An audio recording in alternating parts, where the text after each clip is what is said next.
So today we're talking all about tax delinquencies, and dude, like this subject, completely memorized. Don't even need a cue card from it because I did it for so many years by myself. My wife helped me out with it, and I know it. And so I always keep the staff going on this. So the really cool thing about tax delinquencies, you only got to get it once a year. Like it's not something that you have to go. You guys, when you go get your government list, your code violations and stuff, I get it. It gets exhausting, and you guys figured out how to overcome resistance with persistence. But with tax delinquencies, I only get the list once. I need one master list, and then I pick away with it because, yes, people will drop off on it, but the reality is it's up to you to vet them at that point. So you only got to go get it once. So, and then I'm going to talk about the time to get the list. Oh my God, is that important? So I see people say, Rick, how can I get on here with a live? Go to Wholesaling Houses for Real. There is a link on there, and you have to be a member, and like you have to be in good standing because I do everything for free. So the problem is when I put a public link on this, 30 people jump on that like aren't in part of the groups, and it kind of takes away from you guys that spend a little bit more time here. So to kind of vet that, if you go over to Wholesaling Houses for Real, if you are a member, you can post on there. And that, in my opinion, is the best way to get on. You can share your deals. We can talk about your mental blocks. We talk about the Miami Dolphins. We talk, listen, I like to talk. So it's a perfect setup. So let's get into it. I'm going to take about 30, 40 minutes and go through tax delinquencies. And if you've never dealt with these or you're thinking about doing it, this is a perfect show. So I'm going to take it from square one. So if you're, if like I'm going to bore you, just take a little bit of a break. But I'm just telling you, there is a lot of misconception. Most people don't understand how tax delinquency works. And I'm going to break it down because I had somebody the other day tell me, well, I just buy a tax certificate and they don't pay the bill. I get the house. No, it doesn't work that way. It is somebody's teaching that way. It means they've never, ever done it. So from a guy that actually does it, I'm going to show you how it works. So I am going to walk through. I've got to find a way to position this. So let me share my screen here. So I see you guys hopping on. I promise you, I'll take you all in the order that you came on here. So let's see here. Oh, okay, here it is. Duh. Okay, so you still get my mug on there. I don't know if that's a plus or a minus, but and by the way, guys, this is live. It is 5:12 Eastern time on October 13th. So just let you know, we do this stuff for live. So I'm not going to show you a clock or anything. So, okay. So you guys understand the tax delinquency, somebody who is behind on paying their taxes. So in the real world, okay, we have this thing called well, that's not correct. Let me put a property tax bill. Okay. Now, property taxes are used to fund your local city and county. It does the fire department. The garbage is added onto it. So that's going to run all your emergency services, your police department, your sheriffs. Like, you're supposed to take care of your roads. I'm not here to get on how they spend the money, but I know they get paid. Okay. Governments have to be funded by taxes. Okay. Property taxes are vitally important because if the taxes don't get paid in the city, services cease to exist and people's lives can be put at risk. So the government built this great system called a property tax bill. Now, I'm not going to get on how they tax these things because it's an entire other conversation and it's ridiculous. Okay. But they come up with a fair value to figure out everyone's property tax and you're taxed accordingly. Okay. So when you get a tax bill, it is going to be due at the end of the year. Okay. Typically November-ish. Now, some of the tax bills are paid in escrow. That means the mortgage companies, if you bought a house and you didn't put down a lot, they're going to charge you every month in advance to make sure that bill gets paid. And I'm going to explain why they do that. Or the tax bill has to be paid in full by the owner. These are free and clear houses, are the ones that have a lot of equity in them. Once people build equity in, they can remove the escrow fees charged on it. Regardless, it needs to be paid. Okay.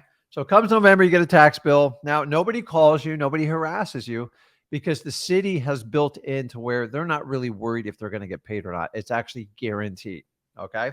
So now let's move forward and jump over to, so here's what happens. You don't pay the bill by usually, I believe, the end of the year. When January, February, March rolls around, they're going to charge you a penalty. And so call it a late fee. Okay. They assess an interest charge. So usually right around January, they'll charge like 1% more. Then February, 2%. And then I believe they'll go as high as like 3% for like March plus. Remember, 3,500 counties, they have some sort of penalty. Some call it an interest, some call it a penalty, whatever it is. Okay. So now we go down. Now, January's gone by. Remember, the bill was due in October, November, February, March. Springtime comes. Okay. And in spring, guess what happens? That city needs all the revenue because they have to fund the various departments and they have budgets. And they need to make sure the taxes get paid. So if you don't pay the tax, they're basically going to create what they call a tax certificate sale. Okay. So this is when you go down to the courthouse, and this is where a lot of people get it wrong. Okay. They auction off the tax certificates. Let me be very clear. It is nothing more than a lien for the property tax.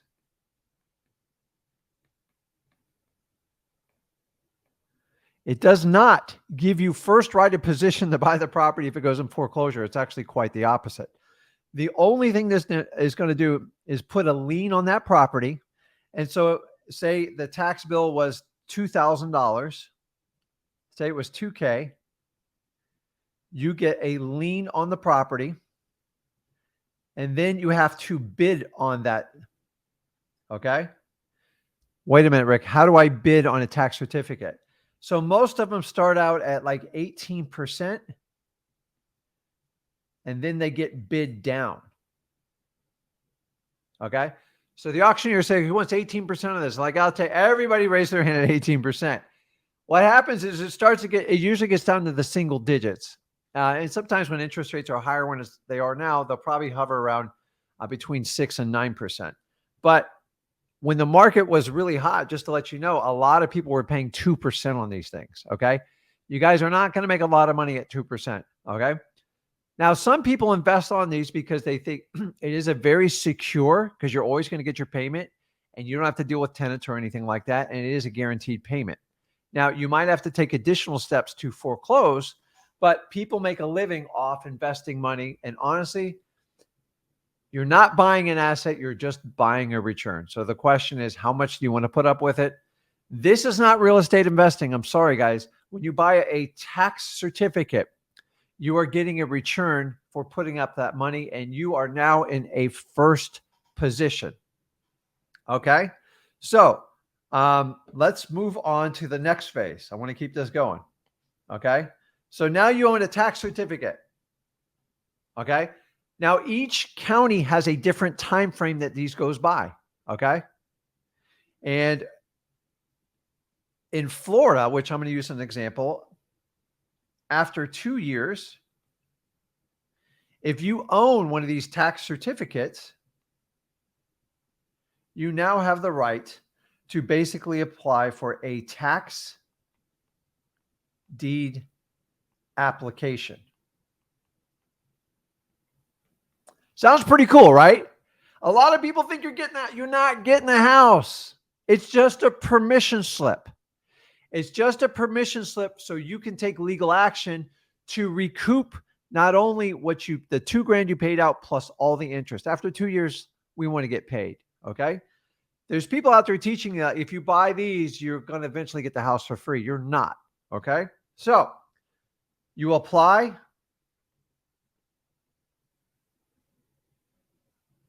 And then basically, once you apply, the next step, let me move up here. Let's find a pretty color for let's go well, I'm gonna do pink. Okay. The next step is they are going to have an auction, or in the state of Florida, we do a foreclosure auction online at the courthouse. Okay. Now, I want you to understand what you're bidding on when you do this. Okay. When you go to a auction of foreclosure, you're going to have regular houses that are being foreclosed on. And then the tax certificate's main priority here is to cover their $2,000 lien. Sound good, right? So it has to be bid up to $2,000. If the property for some reason doesn't go up to $2,000, the tax certificate person can bid and take over the house for $2,000. This doesn't happen on regular houses, folks. There used to be like a lot of people that know about this, and that was the strategy is told. I'm just telling you, it's like 1/10 of 1%. The only ones that wind up like that are vacant lots that they can't build on. And I've watched so many people buy lots and lands and mobile homes that they can't do anything with. That's why they didn't sell. Okay. Now, when they bid it up, if there's a nice big fat house on it, say a $250,000 house, what do you think it's going to be bidded up to? People from all over the world can bid them. You're right.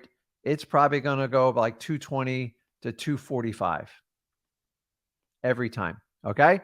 So of this 220 to 245, $2,000 goes to the tax certificate holder plus the return.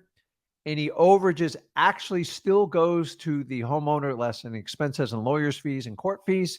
And this is how it works. You guys have to understand that you go from the property tax bill.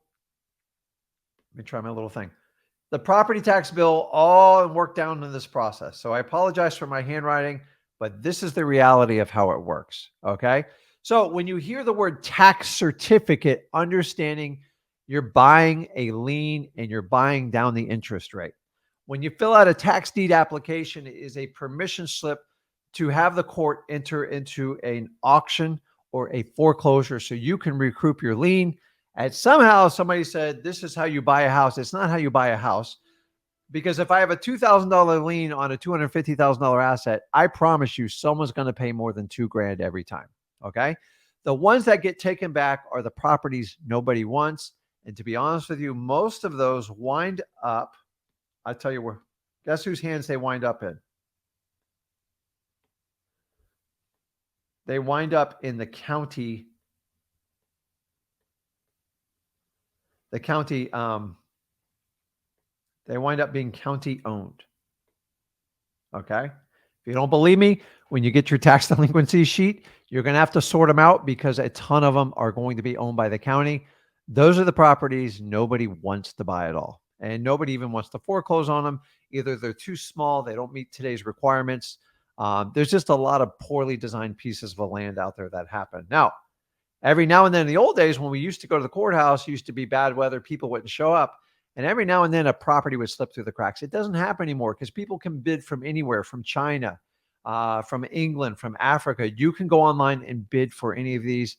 That's why if you think you have any type of wholesaling advantage with these, you really don't. Now, you could buy the tax certificate and go knock on the homeowner's door and just work a deal out with them. But honestly, you don't need the tax certificate to do that. Honestly, I just, in my opinion, it's a waste of time. So what I want you to understand going forward is a couple things. Okay. So now that you understand the process, and if you have questions, put it in there. I'll answer them as I get going here. Is tax liens are always in a number one position. Okay. They override any mortgages on the property. The government is going to get their money first. Okay. So that the reason they do that is to make sure the city gets funded by people buying this stuff, because it's a guaranteed, eventually you're going to get your money back. So they're in a number one position. Okay. That's number one. And number two, homeowners, they can't refinance with past due taxes. They can't do it. They have to pay them. So if they don't have money to pay them, what are they going to do? They have to reach out to people like you and me, wholesalers, or we have to reach out to them and create win-win situations. So it's really important to understand. And remember, if somebody is behind on their taxes, they're typically going to be behind on their mortgage. Guess what else is going to be behind? Maintenance on the house is usually going to be rough. Okay. If I had a free and clear house, why would I never pay the taxes? I don't know. So guys, I want you to understand, because of this number one position here, this is the reason why the banks always make sure the property taxes are paid first, regardless of their position on the property. Because if that doesn't get cleared up, they can have their mortgages wiped clear in a foreclosure. It's important you understand that. This is why tax liens, tax delinquencies, not tax liens, are so valuable. It's some of the highest motivation. Think about that. If you do not pay and you have an auction date coming up, you are losing your home 100% guaranteed. Okay. Would someone want to lose a home over a $2,000 tax bill? That's insane. So I've seen houses lost over even smaller bills than this. You guys have to understand it. So understanding that, I want you, let me put the right pen up here. Let's do. So how do you get these lists? The lists are easy. Okay. They're always going to be at the county level. Okay. Now, typically, you're looking for like a treasurer or treasury department. Okay. Now, if you're in the state of Florida, I'll give you a shortcut. They're always tied in with the DMV. Don't ask me why. They are. I don't think that's for every state. Okay. The best time to pull your property tax is right after, in my opinion, right at the tax certificate sale. So the best time to get the list is going to be spring. You only got to get it once. You're pulling it once. And once you get that list, you go through it. Now, here's the next phase you have to understand. Okay. You are now going to have to sort these lists. Okay. The best way to get this list is what we call a CSV file. Okay. That means it's in an Excel spreadsheet. And all you have to do is understand all the classifications. So you want to sort out and remove all the county-owned property, because that's the garbage. County-owned, no. Okay. And then you're looking for tax delinquents of 2 years plus. Why 2 years? Because that is when people get highly motivated. Okay. There is going to be a large portion of the tax bill is what we call the financing department. Okay. And what I mean by that, wealthy people will use taxes.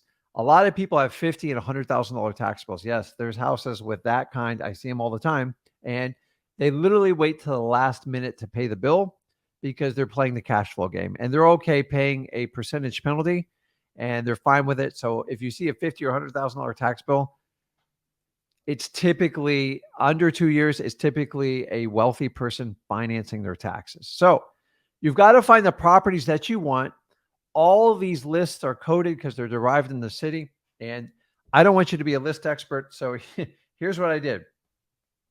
I basically went over to, I don't even know how you call it, Fiverr. I paid somebody $20 And I told them how I want the list sorted, and I got it back 1 day later exactly the way I want it. They did this fancy pivot table, and I only had to pay. I do that like once a year.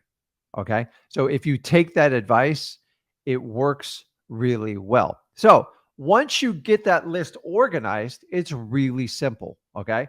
So you've gone down to your county, you got the list, you've now sorted your list. Okay. Depending on which way you want to attack, if you want to cold call them, which is a great idea. If you want to do SMS, you're going to have to skip trace this list. Okay. Make sure you get, you shed the county owned properties out of there. They're a waste of time. And then make sure you find the properties with at least 2 years more in back taxes, because those are going to be highly motivated people. The challenge is getting in touch with them. Now, I've done these on mailer. They're pretty bad on mail. They just don't answer it because they're avoiding every other bill. So if you can cold call them, that's going to be the best way. A text, or you guys, we teach the reverse driving for dollars. It's a great method. And if you're brand new to this, you'd never figure out how to do it, go over to freewholesaling.com. Me and Zach teach you step-by-step on how to do this process. A reverse driving for dollars, you can take all these properties, stick a note on the door and say, listen, just a quick question about the house. This is John. Put your phone number.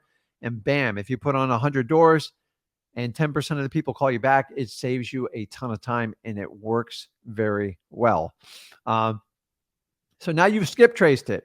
Okay. What do I say when I'm cold calling? Here's the key, guys. You're going to treat this just like you're calling any other list. What do I mean by that? Do not call them and tell them, hey, I know you're behind on your tax bill. You are going to get hung up on. So the best thing you could do is basically go out, find out if they're the owner of the property, find if there's interest in selling the property, ask your normal MCTP qualifying questions, and let them tell you about the problem. You don't introduce the problem. The kind of the same way we attack probates. And once they tell you about it, you just got to figure out how to walk them down the aisle and put them through your process to get them to make a decision. The biggest challenge with tax delinquency, guess what their biggest problem is? They procrastinate everything. I don't even know if I'm spelling it right. Okay. People have tax delinquency bills. They procrastinate. There's some of the worst procrastinators. So when you're going to go on a physical appointment, it is imperative that you initiate the upfront agreement, or you are going to be stuck in the friend maybe zone forever. They're never going to make a decision.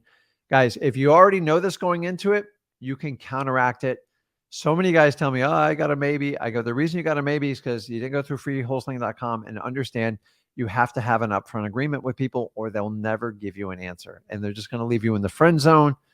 If you were ever there in high school, it's not a fun place to be. And I don't want you guys to be stuck with that. So guys, let me see here. I'll leave this up for just a second.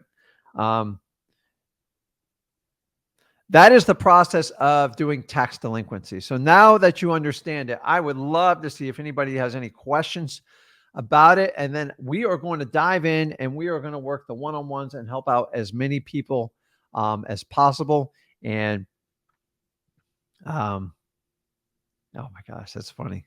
Guys, tax delinquencies, like we talk about government, you only got to get it once. You get it once and be done with it. This, in my opinion, is one of the easier lists. You will get resistance. I'm going to tell you right up front, but it is public records. They can't hide it from you. They eventually have to give it to you. You got to kill people with kindness. You got to help people out. And honestly, it's some of the, listen, wherever there's smoke, there's usually fire. And if people aren't paying their tax bill, they've got a lot of problems in life. People that don't pay their tax bill are typically, if they have a mortgage behind on that, and typically the property maintenance is in major arrears. It's bad. So I'm just reading as I look here. So guys, understanding that, I'm going to take this off here. Guys, this is recorded so you can go back on that. If you're not doing tax liens, I want to know why. Like, not tax lien, tax delinquencies, okay? A tax lien or a tax certificate is not going to get you in the wholesaling zone. It has nothing to do with this. You can educate yourself on it, but it's not going to help you in wholesaling. The sweet spot in tax delinquencies, in my opinion, is once the tax certificate is issued, then it's serious. They're going to have to find a way to get that tax bill paid. And that's when you want to approach them. Okay. Now, Rick, what about right before an auction? A little bit different because the only person you have to do is pay off the county if that's the only thing owed against the property. So it's much easier to meet that deadline request. So the two biggest things when you talk to people in tax delinquency is obviously find out the condition of the property, all their motivating factors, find out how much they owe in back taxes. And the really cool part, it's really simple to verify. ListRIA.com will actually give you that information. You can go on the county tax assessor site, and they'll tell you any past due bills and the amount due. And then you've got to know what the time frame is. If there's an auction, that can be a little bit trickier to find. The homeowner, the seller always knows. So that being said, this is kind of everything you need to do to get started in tax delinquencies. Pull these lists in the springtime, guys. Guys, don't go to the tax lien tax certificate sale. It's not investing. It's like going and buying a CD. You don't buy the property when you do that. I don't know why people keep misinterpreting it. A lot of people think that the property is going to get bidded up to market price because it's open to all investors. So many people think, well, just the person, the tax certificate, they get first shot at it. They don't. They don't. It's a public auction, and that's what happens with it. So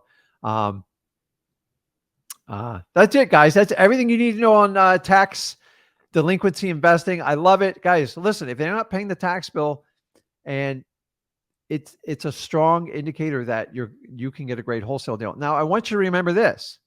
We've been through a record increase in the real estate market, and you guys know we're working on a chilling off period. The question is, how bad is it going to chill off? It's going to be an interesting 2023. I can tell you that. Now, the cool part is a lot of these people that bought these properties, they haven't got their first tax bill yet. So remember, if you do not have a mortgage or you put down a substantial amount of money, you just get a tax bill mailed to you like in October, November. And then you got, the 90 days to pay it, and that's it. And then it goes to a tax certificate and so on. So a lot of people don't even know what the tax bill is going to be. So a lot of people in my area where I do the core of my investing, we're looking at $10,000 and $12,000 tax bills because the prices have gone up so fast. So people are going to be shocked. They're going to be surprised when they get their tax bill, and it's going to create a lot of motivation on people. Now, keep in mind, if you had a $8,000 or $10,000 tax bill and then you miss it another year, that's $20,000. Once they dig a deep hole, that's when we need to reach out. We need to help people out. And then so when you reach out to them, let them tell you about the problem, qualify them like you normally do. And then here's the key, guys.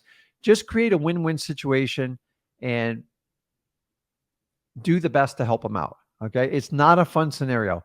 I've rarely bought a property in tax delinquency that didn't need some sort of like significant repairs. Okay. So I love this list. This list is very public and you need to go get it. You will get some resistance, but honestly, if you're not working this list, you're missing. A lot of people on the tax delinquency list are still on the code violation list, a lot of water shutoff list, sometimes even the fire damage list. So I love this list. It works out really well. And if you're not putting in your repertoire, usually it means you're not comfortable with it. You don't understand it. It's just like if they were on any type of other government list.